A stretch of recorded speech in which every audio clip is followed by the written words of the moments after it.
जय हिंद दोस्त, स्वागत है आप सभी का विवेकानंद क्लासेस के इस यूट्यूब चैनल प्रोग्राम में। आज हम लोग स्टार्ट करने वाले हैं वर्ल्ड जियोग्राफी।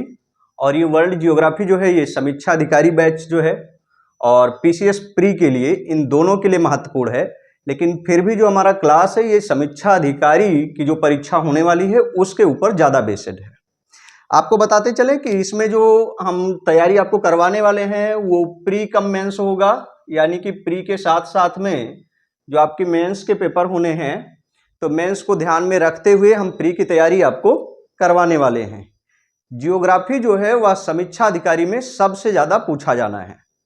हम पहले भी अपने क्लास में लगातार कहते रहे हैं कि यदि आप इंडियन जियोग्राफी और वर्ल्ड जियोग्राफी यह दोनों अगर आप तैयार करते हैं तो दोनों मिलाकर के कम से कम 20 नंबर के हो जाते हैं। और अगर साथ में आप ईबीएस भी तैयार कर लेते हैं, यानी कि पर्यावरण भी तैयार कर लेते हैं, तो ये लगभग 25 नंबर आपको यही विषय दिलवा देता है जियोग्राफी। तो इसलिए भूगोल को समझना जो है वह ज़्यादा जरूरी हो जाता है समीक्षा अधिकारी परीक्षा के लिए। और इसके अलावा अगर आप पीसीएस प्री परीक्षा भी देने वाले हैं, मेंस भी देने वाले हैं, तो ये समान रूप से आपके लिए उपयोगी रहेगा। आगे हम बात करें इससे पहले थोड़ा सा हम यह आपको बता दें कि भूगोल के बारे में एक तथ्य है कि भूगोल या तो आप सब कुछ जान सकते हैं या तो भूगोल में आप कुछ नहीं जान सकते हैं। यानी कि देश की राजधानी और मुद्रा या तो आप रट लेंगे तो आप तैयार कर पाएंगे, और या फिर आपकी जियोग्राफी के जो कॉन्सेप्ट हैं वे कॉन्सेप्ट आपके अच्छे से क्लियर होना चाहिए। तो इस क्लास के ये पहला क्लास है जियोग्राफी का, और पहला क्लास में हम लोग जो है वो स्टार्ट करेंगे भौतिक भूगोल से। और भौतिक भूगोल में कहाँ से हम स्टार्ट कर रहे हैं?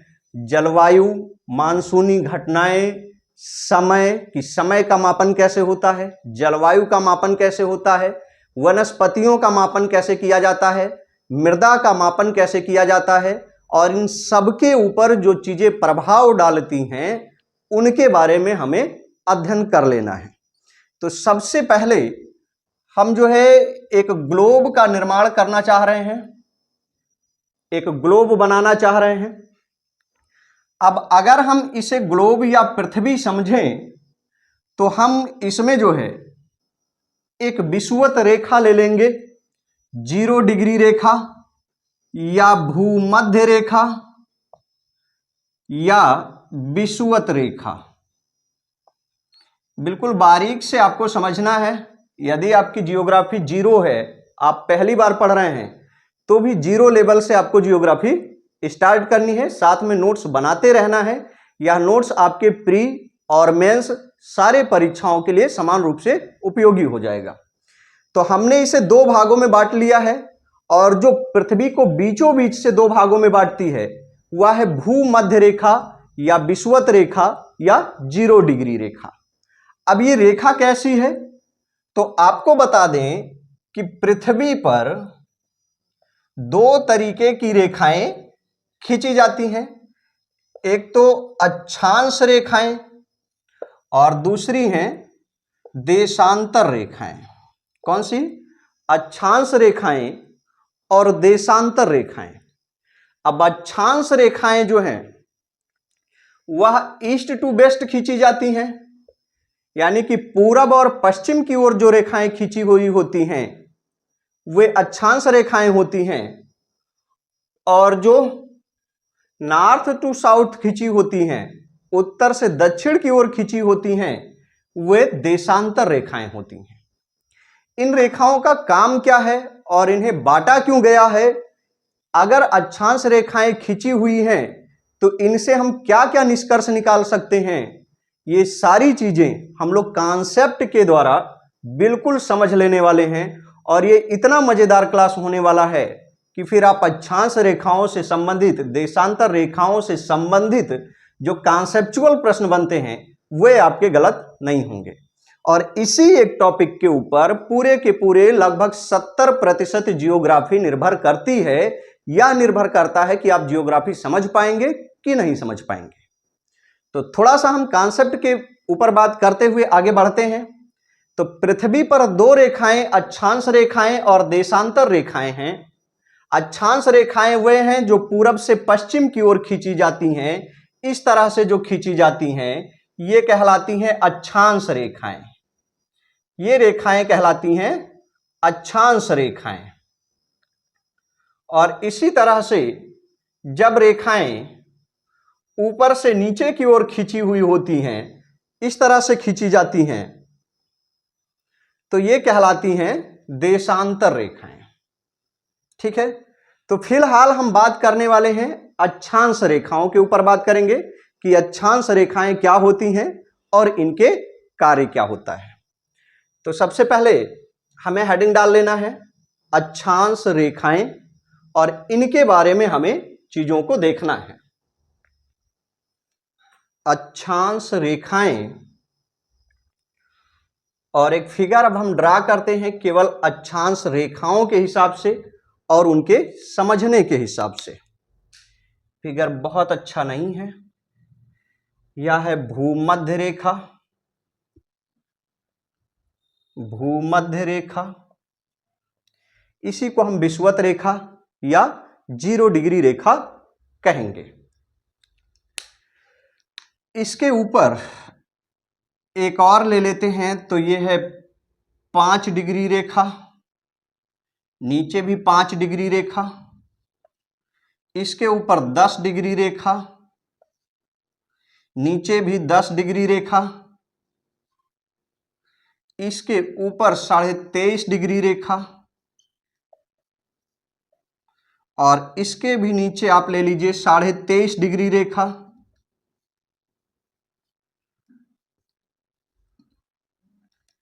तो इस तरीके से अन्य रेखाएं बनती जाती हैं।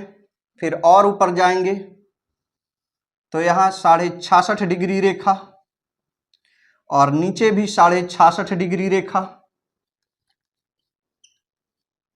ठीक है, तो ये कुछ रेखाएं हैं। अब इन रेखाओं के बारे में हम एनालिसिस करते हैं,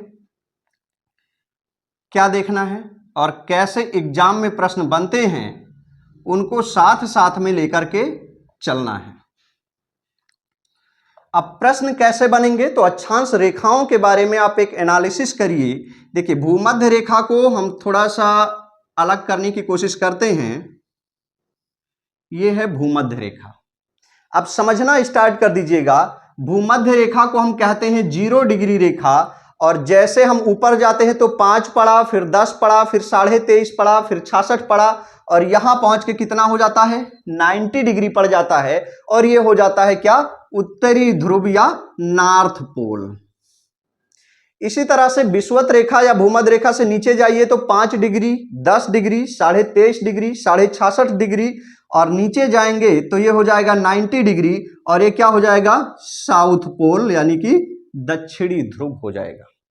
तो अब हम क्या कह सकते हैं, अब हम कह सकते हैं कि भूमध्य रेखा से ध्रुवों की ओर जाने पर, यह है भूमध्य रेखा, उत्तरी ध्रुव की ओर जाने पर या दक्षिणी ध्रुव की ओर जाने पर कोण का मान बढ़ता जाता है। कोण का मान क्या होता है, बढ़ता जाता है। हम लिखेंगे यहां पर कि भूमध्य रेखा से, भूमध्य रेखा से,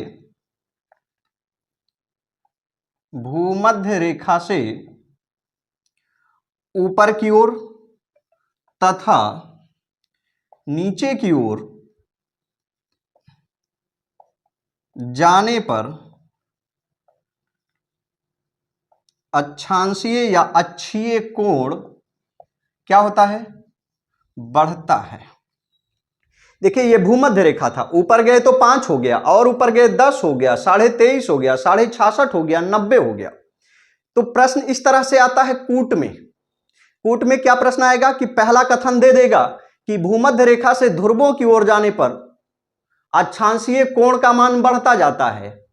दूसरा दे देगा कि भूमध्य रेखा से ध्रुवों की ओर जाने पर या दक्षिणी ध्रुव की ओर जाने पर अक्षांशीय कोण का मान घटता जाता है। तो नहीं, चाहे हम ऊपर की ओर जा रहे हो नॉर्थ पोल की ओर, और चाहे हम नीचे की ओर जा रहे हो साउथ पोल की ओर, याद रखिएगा दोनों कूट सही है। क्या सही है कि विषुवत रेखा या भूमध्य रेखा से ध्रुवों की ओर जाने पर, चाहे उत्तरी ध्रुव की ओर जाएं चाहे दक्षिणी ध्रुव की ओर जाएं, जो कोण का मान है ये 0 डिग्री था, 5 हो गया, 10 हो गया, क्या हो रहा है, बढ़ता जाता है। तो ये पहला कॉन्सेप्ट हो गया अक्षांश रेखाओं के बारे में जो आपको ध्यान रखना है। अब दूसरा फिर ध्यान रखने वाली बात क्या है, इसमें दूसरा ध्यान रखने वाली बात क्या है कि ये रेखा देखिए ये इतनी बड़ी है, फिर इतनी बड़ी, फिर इतनी और फिर इतनी, क्या हो रही है, जैसे जैसे हम ऊपर जा रहे हैं रेखाएं क्या हो रही हैं, छोटी होती जा रही हैं। जैसे जैसे ऊपर जा रहे हैं रेखाएं क्या हो रही हैं, छोटी होती जा रही हैं। अब नीचे क्या है, देखिए 0 वाला इतना बड़ा है, फिर क्या होता जा रहा है, ये इतना बड़ा रह गया, छोटा होता जा रहा है। तो हम क्या कह सकते हैं, दूसरी लाइन में हम कह सकते हैं कि भूमध्य रेखा से ऊपर या नीचे की ओर जाने पर अक्षांशीय रेखाओं की लंबाई क्या होती है, घटती है। अक्षांशीय रेखाओं की लंबाई क्या होती है, घटती है। ये दूसरा कथन है। अब यही दो कथन आपको दे देगा और फिर आपका क्या होगा कि गलत हो जाएगा। तो ये दोनों अभी पहले में दे दिया कि ऊपर या नीचे या ध्रुवों की ओर जाने पर कोण का मान घटता है, तो गलत हो जाएगा, कोण का मान बढ़ता है। घटता क्या है, तो रेखाओं की जो लंबाई है वो घटती है। रेखाओं की जो लंबाई है वो क्या है, घटती है। और कोण का मान जो है वो क्या होता है, तो कोण का मान बढ़ता जाता है।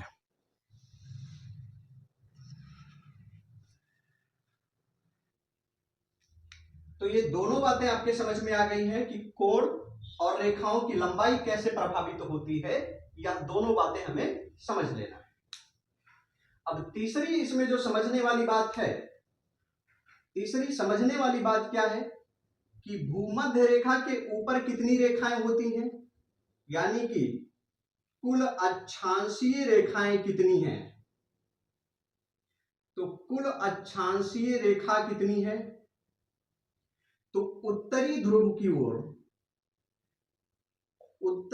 की ओर 90 हो जाती है। यहां से ऊपर 90, हर 1 डिग्री पर एक रेखा होती है, और इसके नीचे 90 और प्लस एक ये वाली रेखा, यानी कि कुल अक्षांशीय रेखाएं कितनी हैं, तो 181 रेखाएं हैं।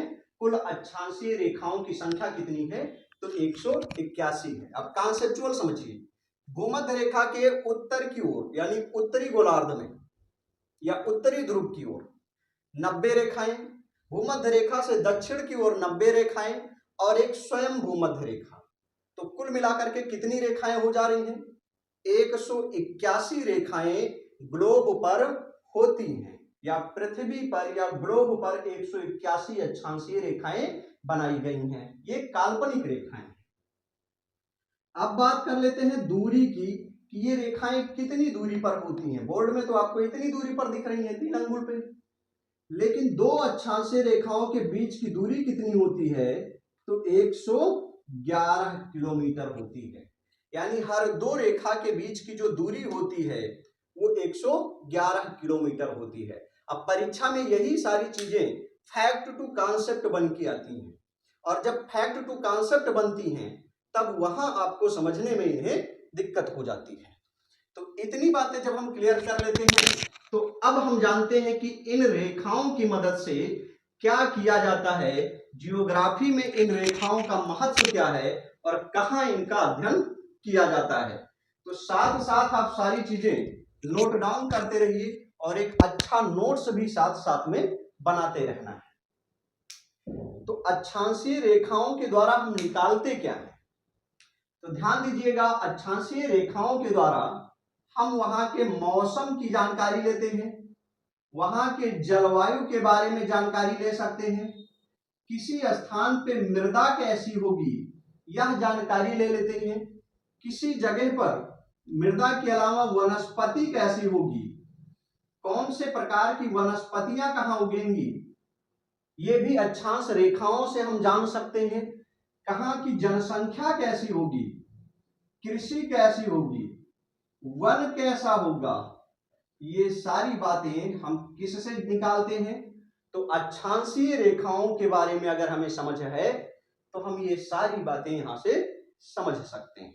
ठीक है, तो अब हम बढ़ते हैं अपने अगले कदम की ओर कि हम इन्हें आगे कैसे समझते हैं।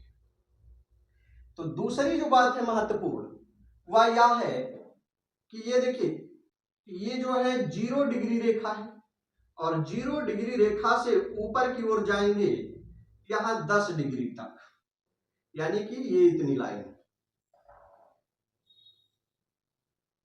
भूमध्य रेखा से 10 डिग्री ऊपर और भूमध्य रेखा से 10 डिग्री नीचे की ओर, ये वाली लाइन। यानी कहां जाना है, तो पॉइंट नंबर 1 डालिएगा क्या कि भूमध्य रेखा से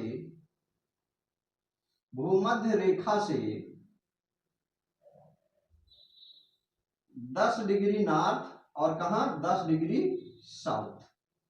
ठीक है, भूमध्य रेखा ये है, इसके 10 डिग्री ऊपर और इसके 10 डिग्री, तो भूमध्य रेखा से ये है, भूमध्य रेखा से 10 डिग्री ऊपर और 10 डिग्री नीचे की ओर, इसको हम कहते हैं डोल्ड्रम या शांत पेटी। ध्यान रखिएगा, डोल्ड्रम या शांत पेटी कितनी अक्षांशीय रेखाएं हैं, तो 0 डिग्री से 10 डिग्री नॉर्थ और 0 से 10 डिग्री साउथ, यानी कि भूमध्य रेखा से 10 डिग्री ऊपर की ओर जाने पर या 10 डिग्री नीचे की ओर जाने पर जो जगह है उसी को हम कहते हैं डोल्ड्रम या शांत पेटी कहते हैं। अब डोल्ड्रम या शांत पेटी क्यों कहते हैं, इस बात को थोड़ा सा हम ध्यान देंगे कि डोल्ड्रम या शांत पेटी इसे क्यों कहते हैं। तो दरअसल हम जानते हैं कि यहां पर जो है ये उत्तरी ध्रुव है, नॉर्थ पोल है, और ये दक्षिणी ध्रुव है, साउथ पोल है। तो उत्तरी ध्रुव और दक्षिणी ध्रुव ये नॉर्थ पोल और साउथ पोल है। अब यहां पर बर्फ जमे हुए होते हैं, बर्फ जमे होने की वजह से ध्रुवों पर क्या होगा कि ठंडी अधिक होती है। जो ध्रुव है वहां पर क्या होगी, ठंडी अधिक होती है। अब जहां ठंडी अधिक होती है तो ध्यान दीजिएगा कि वहां पर वायुदाब अधिक होता है। ये सब जियोमॉर्फोलॉजी के हिस्से में आ जाते हैं, इन्हें समझते रहिएगा। जहां ठंडी ज्यादा होती है वहां वायुदाब अधिक होता है और जहां ठंडी कम होती है वहां वायुदाब कम होता है। गर्मी के मौसम में वायुदाब कम होता है, ठंडी के मौसम में वायुदाब ज्यादा होता है। इसको ऐसे समझ लीजिएगा कि ठंडा पानी जब आप पिएंगे और गर्म पानी पिएंगे तो गर्म पानी आपको हल्का लगेगा और ठंडा पानी आपको भारी लगेगा। अर्थात ठंडी चीजों में वायु का जो दाब होता है वह अधिक होता है और हल्की चीजों में जो वायु दाब है वह कम होता है। ठीक है ना, वो इस तरह से, क्योंकि जैसे ही हम चीजें गर्म करते हैं तो आप देखिए वायु के रूप में वो उड़ के ऊपर जाती है, अर्थात कि वायु का जो दाब है वो नीचे की ओर नहीं पड़ रहा है, कम है।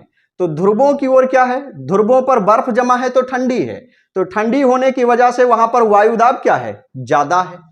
जबकि ये जो विषुवत रेखा का क्षेत्र है, तो पृथ्वी पर जो ये क्षेत्र है, इस क्षेत्र में गर्मी अधिक होती है। इस क्षेत्र में गर्मी क्या होती है, अधिक होती है। तो गर्मी अधिक होने के कारण यहां पर वायुदाब क्या होगा, वायुदाब कम होता है। तो ध्रुवों पर वायुदाब अधिक होता है, जबकि भूमध्य रेखा पर वायुदाब जो है, वायुदाब क्या होगा, वो कम होता है।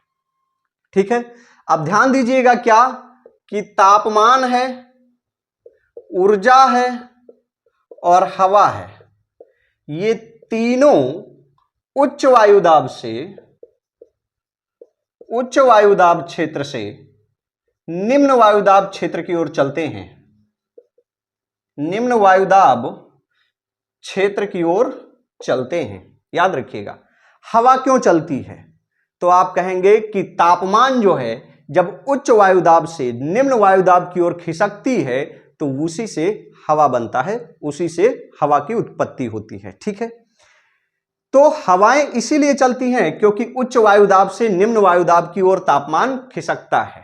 तो अब यहां आइए, इसी तरह से जब यहां उच्च वायुदाब है, यहां उच्च वायुदाब है और इस क्षेत्र में निम्न वायुदाब है, तो इधर से हवाएं जब इस निम्न वायुदाब की ओर आती हैं तो वे गर्म हो जाती हैं और गर्म करके वे हवाएं ऊपर की ओर उठ जाती हैं और ऊपर की ओर उठने पर वे शांत होकर के संवहनीय वर्षा देती हैं। इसी कारण इस क्षेत्र को डोलड्रम या शांत पेटी कहते हैं।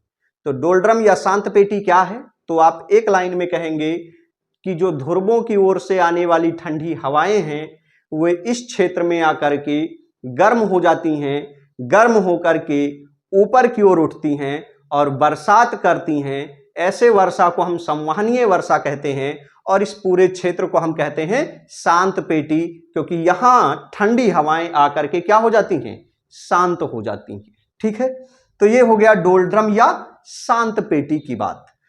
अब हम बात कर रहे हैं नॉर्थ 23.5 डिग्री से, यानी यहां से लेकर के नॉर्थ 23.5 डिग्री से लेकर के और साउथ में 23.5 डिग्री के क्षेत्र के लिए। ये इतना क्षेत्र और साउथ में ये इतना क्षेत्र, कि इसका क्या कॉन्सेप्ट है? उत्तरी ध्रुव में 23.5 डिग्री और दक्षिणी ध्रुव में 23.5 डिग्री, तो इनका क्या कॉन्सेप्ट है, इन्हें भी हम एक बार समझते हैं।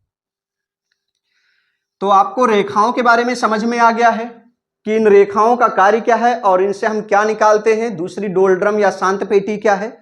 तीसरा अक्षांशीय कोण कब बढ़ते हैं कब घटते हैं। और चौथा अक्षांशीय रेखाओं की लंबाई कब बढ़ती है कब घटती है। तो ये इतनी बातें हम समझ लिए हैं। अब हम आगे अक्षांशीय रेखाओं के गुण, तो हमें देखना है अक्षांश रेखाओं के गुण क्या होते हैं। और गुण से संबंधित ये जो आरओ का पेपर निरस्त हुआ है, यहां से भी अप्रत्यक्ष रूप से 2 प्रश्न पूछे गए थे। तो गुण जो है इसके, उन्हें हम एक बार ढंग से समझने की कोशिश करते हैं। तो सबसे पहले यह बात जानिए कि पृथ्वी जो है वह पश्चिम से पूरब की ओर चक्कर लगाती है। पृथ्वी जो है वो कैसे चक्कर लगाती है? पश्चिम से पूरब की ओर चक्कर लगाती है। ठीक है, ये पहली बात हो गई। अब दूसरी बात यह हो गई कि 23.5 डिग्री ऊपर से लेकर के और 23.5 डिग्री नीचे की ओर का जो ये क्षेत्र है, ये बीच का क्षेत्र है।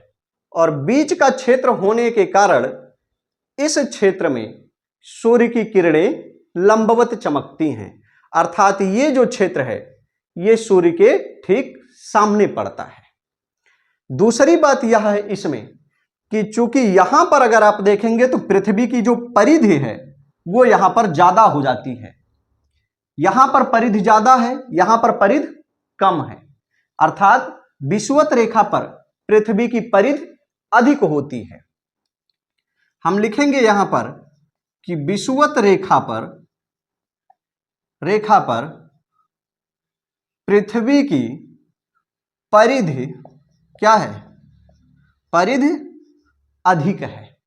अब पृथ्वी की परिधि अगर अधिक है तो इससे होता क्या है कि पृथ्वी की जो घूर्णन गति है वह भी अधिक हो जाती है। अर्थात विषुवत रेखा पर परिधि ज्यादा है और परिधि ज्यादा होने से घूर्णन गति क्या होती है?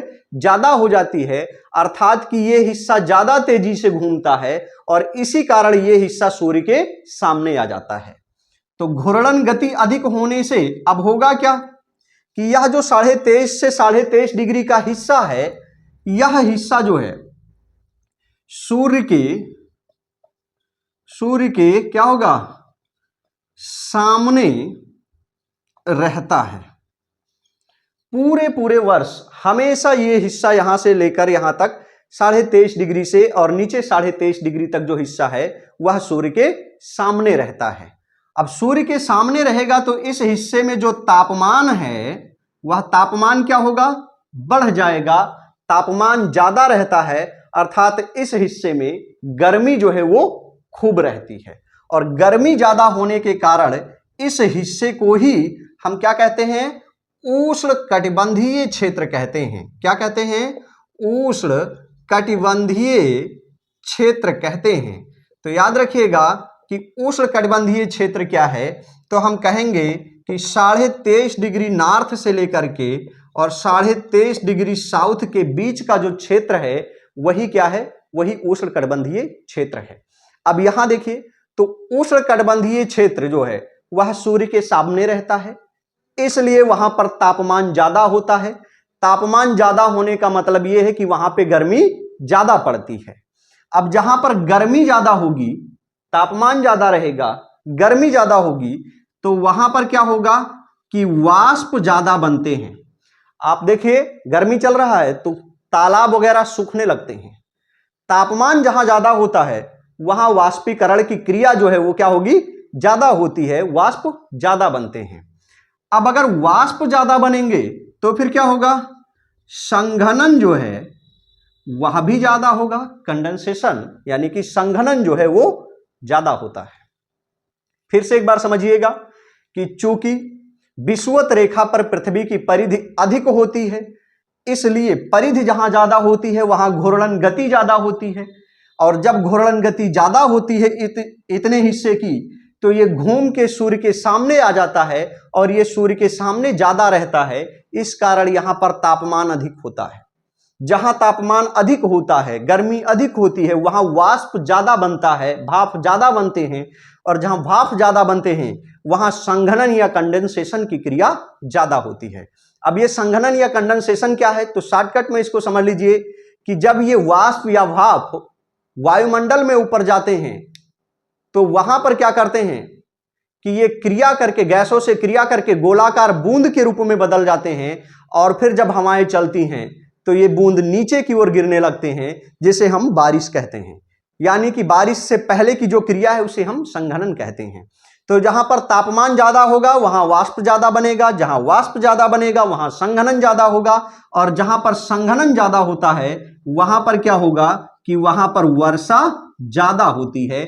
तो हम कह सकते हैं कि पूरे पृथ्वी पर सबसे ज्यादा तापमान कहां होता है, उष्णकटिबंधीय क्षेत्र में। सबसे ज्यादा वाष्प कहां बनते हैं, उष्णकटिबंधीय क्षेत्र में। संघनन उष्णकटिबंधीय क्षेत्र में। और सबसे ज्यादा वर्षा कहां होती है, तो वह भी होती है कहां, उष्णकटिबंधीय क्षेत्र में। तो पूरे कॉन्सेप्ट के साथ आपके समझ में आ गया कि आखिर उष्णकटिबंधीय क्षेत्र में वर्षा क्यों ज्यादा होती है। तो ये एक रीजन है जो हमारे समझ में आ जाता है कि उष्णकटिबंधीय क्षेत्रों में वर्षा ज्यादा क्यों होती है। अब आगे हम देखते हैं कि जब वर्षा ज्यादा होती है तो फिर उससे क्या होगा। अगर कहीं पर वर्षा ज्यादा होती है तो उसका प्रभाव क्या होगा। तो जहां वर्षा ज्यादा होगी तो वहां दो चीजें दिखाई देंगी। पहला तो कृषि है कि कृषि वहां ज्यादा होगी। भाई जहां बरसात होगा वहां खेती खूब की जाएगी, तरह तरह के फसल उगाए जाएंगे। अब जहां खेती ज्यादा होती है तो वहां पर जनसंख्या ज्यादा रहने लगती है। जहां खेती अच्छी होती है उस क्षेत्र में जनसंख्या ज्यादा निवास करती है। जैसे अगर आप देखेंगे चाइना में, तो पूर्वी क्षेत्र में चाइना की 95% जनसंख्या चाइना के पूर्वी तट पर स्थित है, ऑस्ट्रेलिया के पूर्वी तट पर स्थित है, क्योंकि वहां खेती होती है।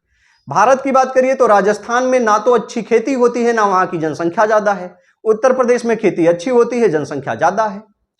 तो यह प्रत्यक्ष रूप से जिस क्षेत्र की कृषि अच्छी होगी वहां पर जनसंख्या ज्यादा रहने लगती है। अब जहां जनसंख्या ज्यादा होती है उस क्षेत्र में क्या होगा, जनसंख्या ज्यादा हो गई तो बेरोजगारी बढ़ती है। बेरोजगारी क्या होगी, अधिक हो जाएगी।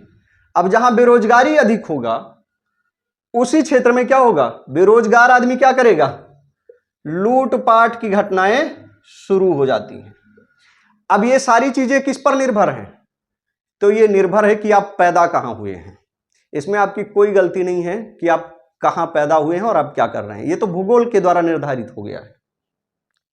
अगर आप उष्णकटिबंधीय क्षेत्र में पैदा हुए हैं तो ये सारी चीजें आपके साथ में होंगी। अब दूसरी तरफ आइए कि अगर वर्षा ज्यादा होता है तो वहां पर वन ज्यादा होंगे, वन खूब उगेंगे। अब अगर वन ज्यादा है तो वन में रहने वाले जीव यानी कि वन्य जीव अधिक होंगे। तो सबसे ज्यादा वन कहां पाए जाते हैं, उष्णकटिबंधीय वर्षा वन, दुनिया में विख्यात हैं। उष्णकटिबंधीय वर्षा वनों में सबसे ज्यादा वन्यजीव पाए जाते हैं। और जब वन्यजीव अधिक होंगे तो क्या होगा, जैव विविधता अधिक होगी। एक बार फिर से देख लीजिए कि जहां वर्षा ज्यादा होती है, उष्णकटिबंधीय क्षेत्र में वर्षा ज्यादा होती है, इसलिए दुनिया में सबसे ज्यादा खेती उष्णकटिबंधीय क्षेत्र में होती है। सबसे ज्यादा वन उष्णकटिबंधीय क्षेत्र में है। दुनिया की सर्वाधिक जनसंख्या उष्णकटिबंधीय देशों में पाई जाती है। सर्वाधिक वन्यजीव जैव विविधता उष्णकटिबंधीय देशों में है। बेरोजगारी उष्णकटिबंधीय देशों में है। भारत को ले लीजिए। और लूटपाट, हत्या, ये सारी चीजें भी कहां हैं?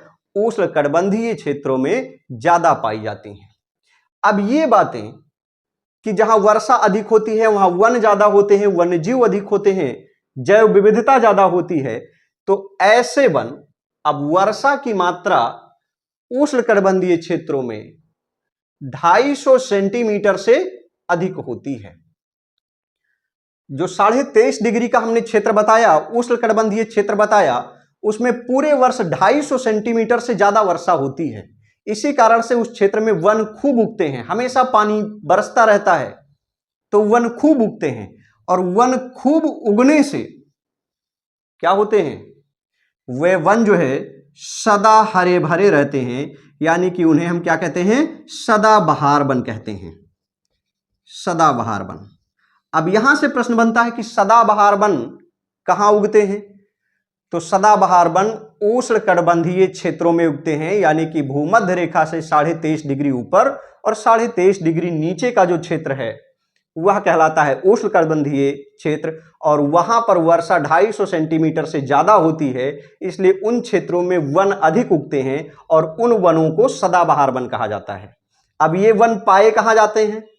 तो भारत के कुछ हिस्से में है, पश्चिमी घाट वगैरह में भारत में है, अंडमान निकोबार में भारत में है, ब्राजील का जो अमेजन का वर्षा वन है वह भी एक प्रकार का सदाबहार वन है। ये सारे सदाबहार वनों की श्रेणी में आते हैं। तो यह सब किसके कारण होता है? तो यह सारा जो है होता है वह उष्णकटिबंधीय। तो एक बात क्लियर हो गया कि उष्णकटिबंधीय क्षेत्र कैसे होते हैं, यानी कि अक्षांश रेखाएं कैसे बिहेव करती हैं।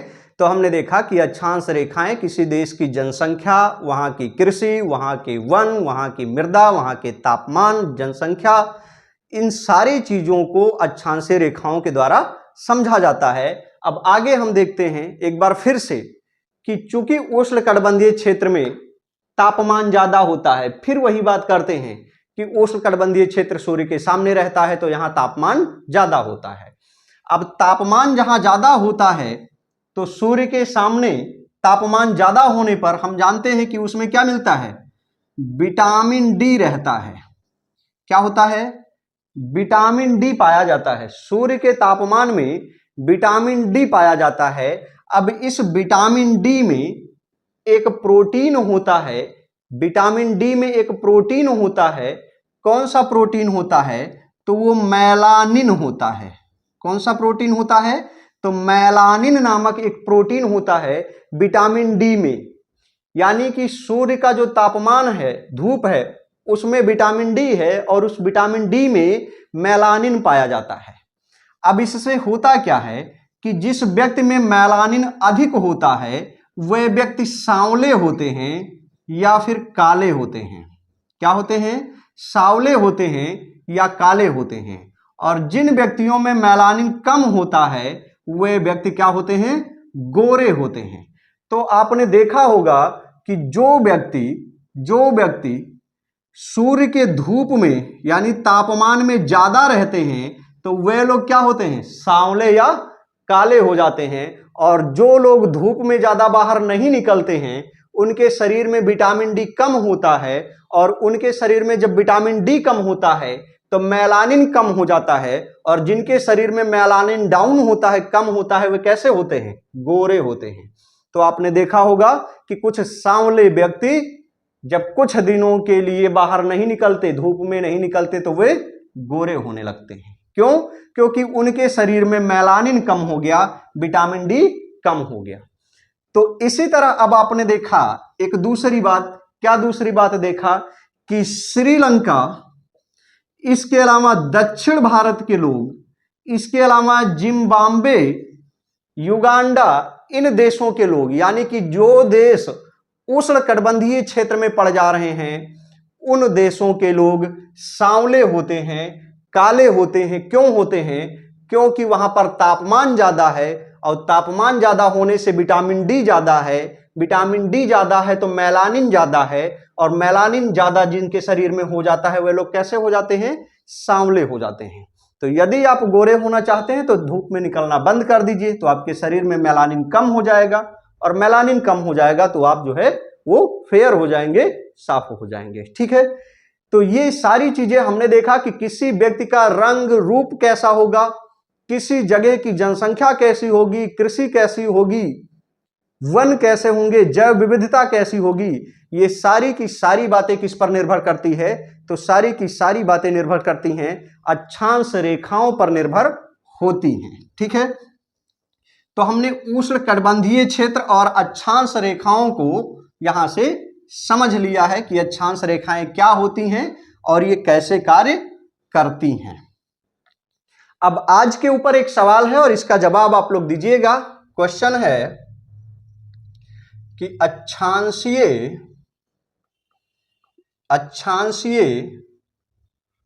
रेखाओं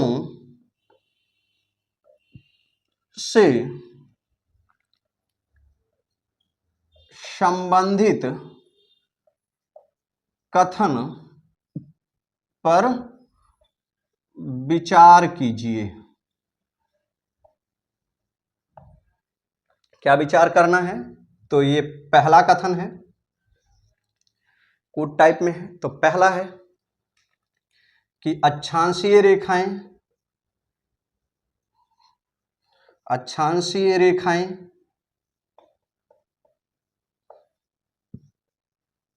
किसी देश की जनसंख्या एवं जलवायु का निर्धारण करती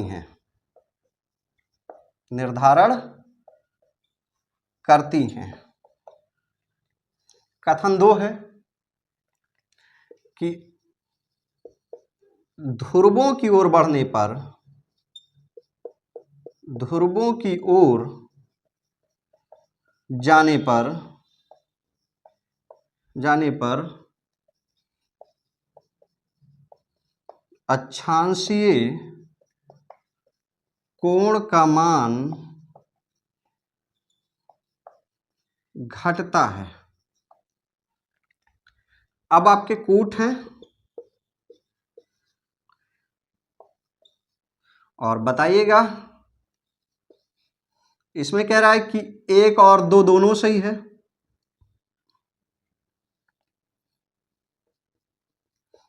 दोनों सही। इसमें 1 और 2 दोनों गलत।